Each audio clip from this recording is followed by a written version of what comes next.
Ya guys, welcome back to my channel. Kembali lagi bersama saya Rudy dari Beijing, Tiongkok. Ya jadi guys, Presiden Jokowi dijadwalkan akan mengunjungi Tiongkok pada tanggal 25 Juli mendatang, tepatnya hari Senin depan ya. Jadi hari ini aku pengen mewawancarai seorang akademisi dari Akademi Ilmu Sosial Tiongkok. Beliau ini dulunya sempat menulis sebuah buku yang berjudul Dari Bantaran Kali Anyar hingga Istana, Kisah Presiden Jokowi. Jadi hari ini aku punya kesempatan untuk ngobrol-ngobrol dengan beliau dan aku akan menanyakan pendapat beliau tentang Presiden Jokowi. Jadi sekarang aku udah berada di depan kantor beliau. Jadi kita langsung aja guys.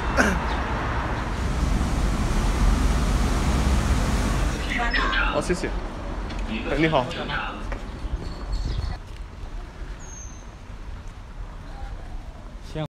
Ya guys, jadi sekarang kita sudah berada di kantor dari Profesor Xu Liping. Beliau ini merupakan seorang akademisi dari Akademi Ilmu Sosial Tiongkok ya.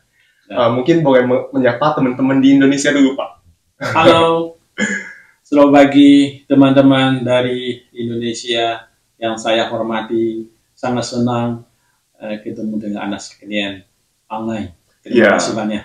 Ya, jadi perkenalan singkat ya, Bapak ini dulunya kuliah jurusan Bahasa Indonesia di Peking University ya.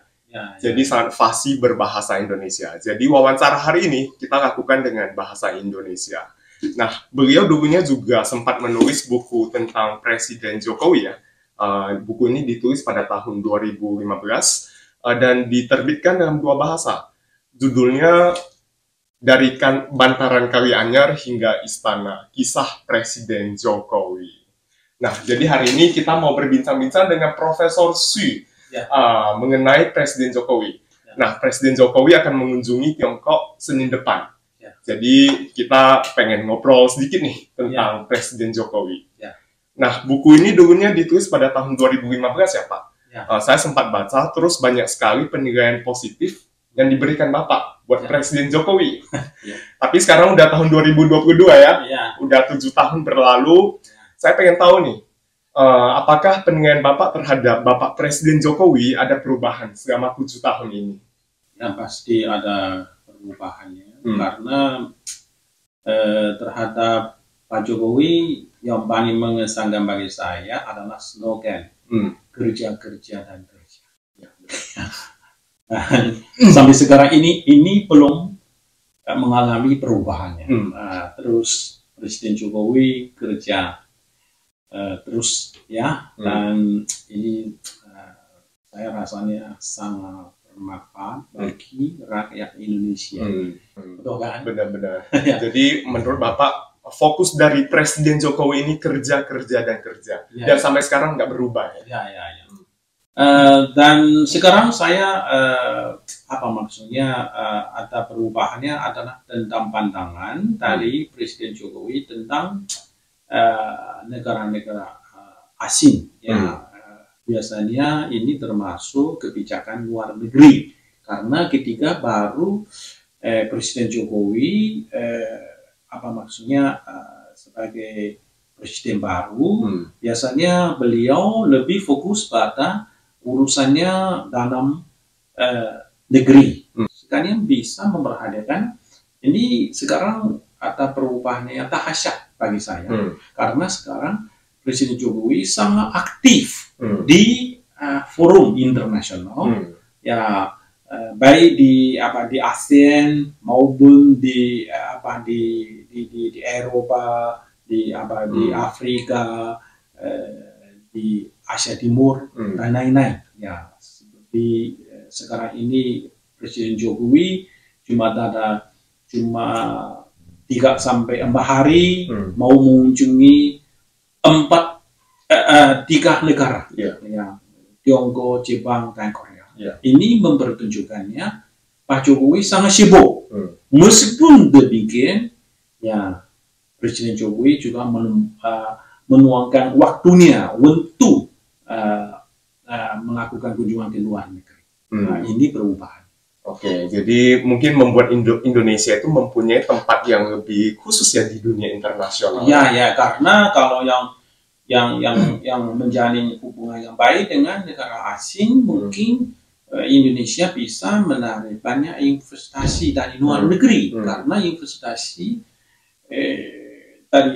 kepada Indonesia itu sangat penting bagi Indonesia merealisasi modernisasi. Ya, juga saya rasanya ini semuanya apa maksudnya memenuhi apa kemauan atau aspirasi dari rakyat mungkin. Memenuhi aspirasi rakyat atau memenuhi apa maksudnya harapan Pak Jokowi. Oh, oke. Jadi Pak, selama Pak Jokowi ini udah menjabat sebagai Presiden Indonesia itu selama 8 tahun ya, dari 2014 silam sampai sekarang udah 8 tahun. Menurut Bapak prestasi yang paling layak untuk diacungin jempol terhadap Presiden Jokowi itu apa? Saya rasanya ya yang paling menonjol ya prestasi atau hasil pembangunan infrastruktur. Ya, misalnya di dalam masa jabatan Presiden Jokowi, Anda sekalian bisa lihat pelabuhan, jembatan, jalan tol, sampai ya kereta api cepat ya akan diselesaikan itu atau apa subway, betul kan?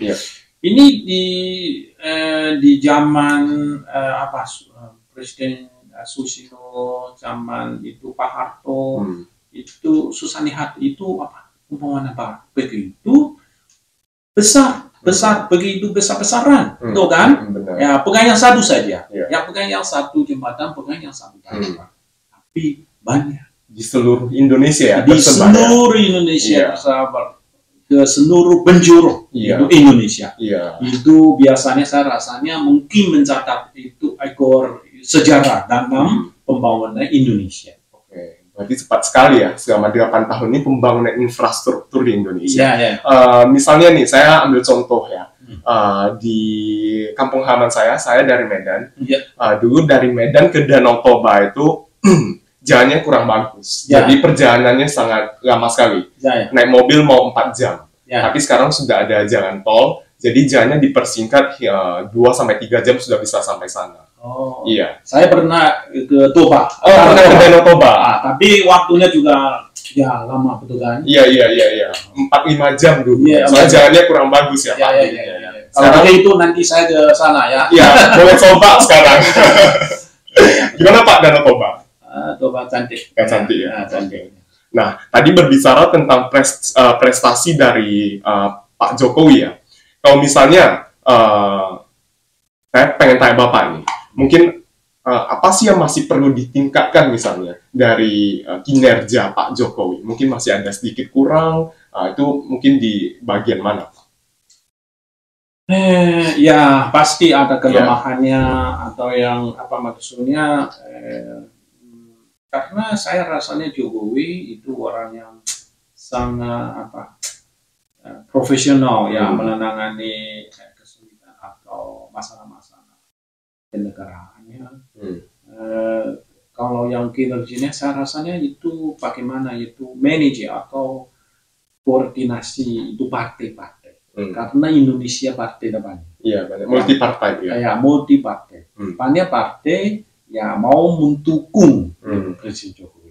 Tapi kalau memilih itu kader-kader atau pimpinan-pimpinan partai sebagai menteri, kalau menteri belum cocok dengan itu kabinetnya, itu kan? Kalau selalu diganti-ganti, mungkin ini akan mempengaruhi kinerja itu kabinet.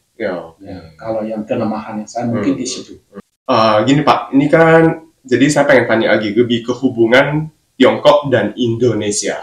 Jadi Pak Jokowi udah menjabat 8 tahun. Mungkin selama 8 tahun ini mungkin perkembangan apa aja sih yang udah dicapai dalam hubungan Tiongkok dan Indonesia?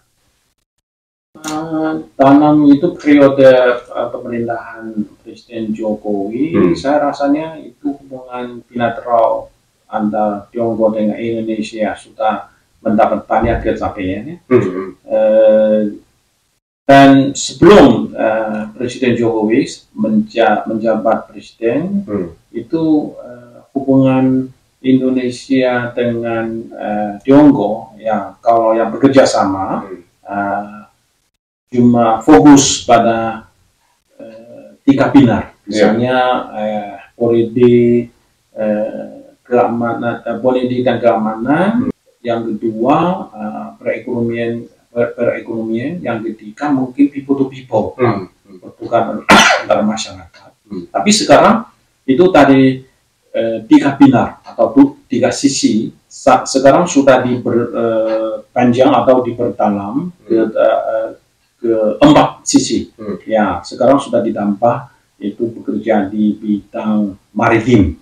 Ya, ini perubahannya. Nah, itu sekarang itu karena ketika Presiden Jokowi ketika baru menjabat presiden, beliau mengajukan itu Global Maritime Forum. Poros maritim dunia itu. Iya. Poros maritim dunia. Ini cocok sinergi, bisa sinergi dengan Belt and Road Initiative dari Pak Xi Jinping ya. Pak Xi Jinping. Jadi dari situ ya sinerginya saya rasanya sudah mendapat banyak itu hasilnya.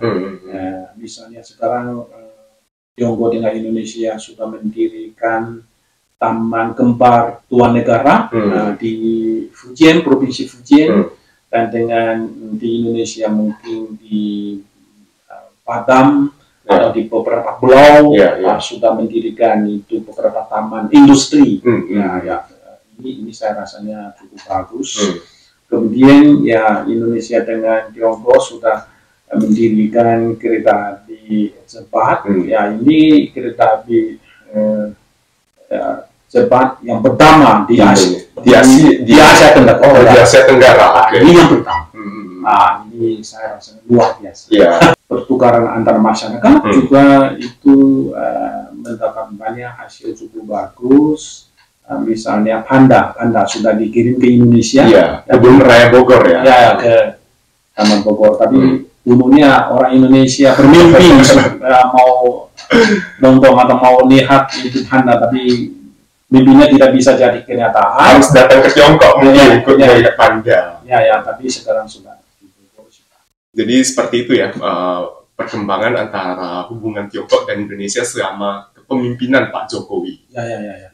Nah, saya pengen sedikit mengulas tentang konferensi tingkat tinggi G20 yang akan diadakan di Indonesia pada tahun ini ya, kalau nggak salah November tahun ini. Nah, kali ini Indonesia akan berperan sebagai tuan rumah. Nah, bagaimana Bapak melihat peran Indonesia dalam konferensi tingkat tinggi G20 kali ini? Konferensi tingkat tinggi G20 tahun ini saya rasanya sangat penting karena sekarang seluruh dunia kan sedang mengalami banyak krisis. Misalnya krisis pangan, krisis energi. Ini krisis yang tersebut sudah mempengaruhi maksudnya pertumbuhannya dunia kan? Karena itu tema G20 tahun ini karena recover together, stronger together. Maksudnya pulih bersama, pulih bersama, menjadi kuat bersama. Jadi saya rasanya bagaimana itu merealisasi tujuan yang tersebut. Indonesia memainkan peranan yang sangat penting, khususnya bagaimana itu mengundang itu seluruh anggota G20, pimpinannya bisa berkumpul di Indonesia, berkumpul di Pulau Bali. Itu tugas yang berat. Pernah ke Pulau Bali, Pak? Ini yang sangat penting. Sangat penting.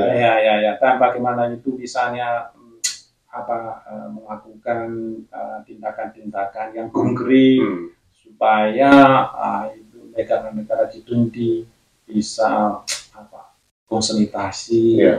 Bagaimana bisa bersama-sama menangani krisis di dunia. Itu sangat berat. Terima kasih Pak untuk waktunya hari ini di tengah kesibukan Bapak. Semoga hubungan Tiongkok dan Indonesia bisa menjadi lebih erat ya. Dan mungkin Tiongkok dan Indonesia bisa memainkan peranan yang lebih penting dalam konferensi G20 tahun ini. Mudah-mudahan Indonesia sukses menyelenggarakan konferensi tingkat tinggi G20 tahun ini. Saya yakin pasti sukses. Terima kasih Pak. Terima kasih atas keyakinannya terhadap negeri Indonesia. Kalau misalnya dengan kalian ada kesempatan, silakan lagi kita menyambut Bapak untuk ke Indonesia lagi. Dan jangan lupa teman-teman, di Indonesia bisa dibeli nggak bukunya nih Pak? Di Indonesia mungkin tidak bisa. Mungkin tidak bisa. Kalau yang mau membeli mungkin online. Beli secara online ya? Emang online. Ya, jadi Bapak ini menulis buku tentang Presiden Jokowi. Nah, ini saya kasih lihat sekali lagi. Judulnya Dari Bantaran Kalianyar hingga Istana. Terima kasih Pak atas waktu hari ini ya. Jadi teman-teman, sampai di sini dulu perbincangan hari ini dengan Profesor Xu Liping, seorang akademisi dari Akademi Ilmu Sosial Tiongkok. Sampai jumpa di video berikutnya. See you, bye-bye. Bye-bye.